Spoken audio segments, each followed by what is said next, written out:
Assalamualaikum warahmatullahi wabarakatuh. Saya Musain Abdul Karim dengan NIK 100202005. Jadi saya akan mempresentasikan mengenai aglomerasi ruang industri. Aglomerasi ruang industri merujuk pada pemusatan aktivitas industri di suatu wilayah tertentu. Hal ini dapat membawa dampak positif berupa efisiensi produksi dan inovasi, namun juga tantangan seperti ketimbangan lingkungan. Kemudian aglomerasi industri di Indonesia mengalami perkembangan pesat.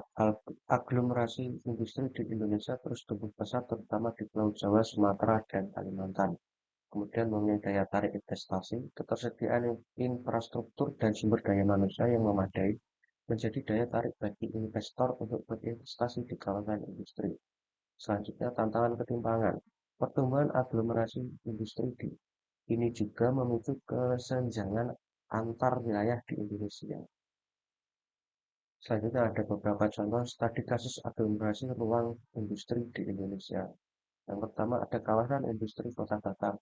Batam menjadi contoh keberhasilan aglomerasi industri di Indonesia dengan pusat-pusat manufaktur dan pergudangan yang terpusat. Kemudian yang kedua ada kawasan industri Jabodetabek. Wilayah Jabodetabek menjadi klaster industri terbesar di Indonesia, khususnya di bidang otomotif, elektronika, dan tekstil.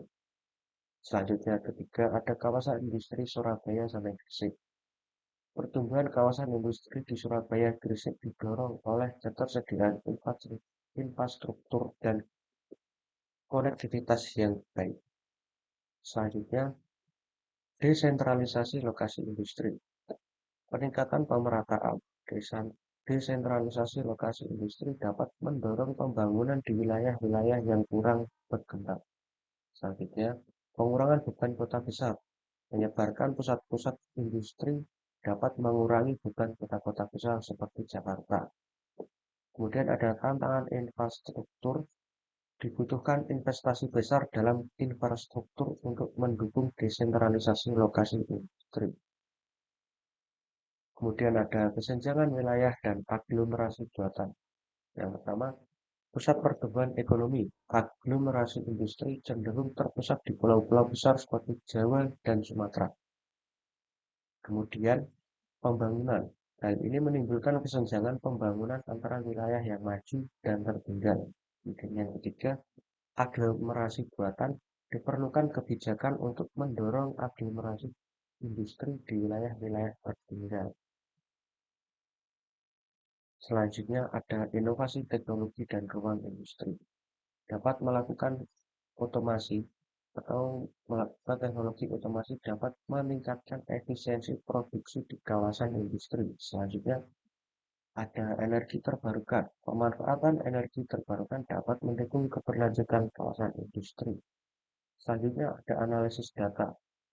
Pemanfaatan big data dapat membantu pengambilan keputusan di kawasan industri. Selanjutnya ada kesimpulan dan rekomendasi.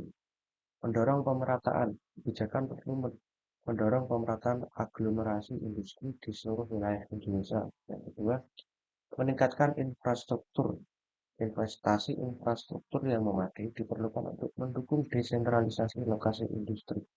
Kemudian yang ketiga, menerapkan inovasi. Pemanfaatan teknologi inovatif dapat meningkatkan efisiensi dan berkelanjutan kawasan industri. Demikian yang dapat saya sampaikan dari hasil presentasi saya. Wassalamualaikum warahmatullahi wabarakatuh.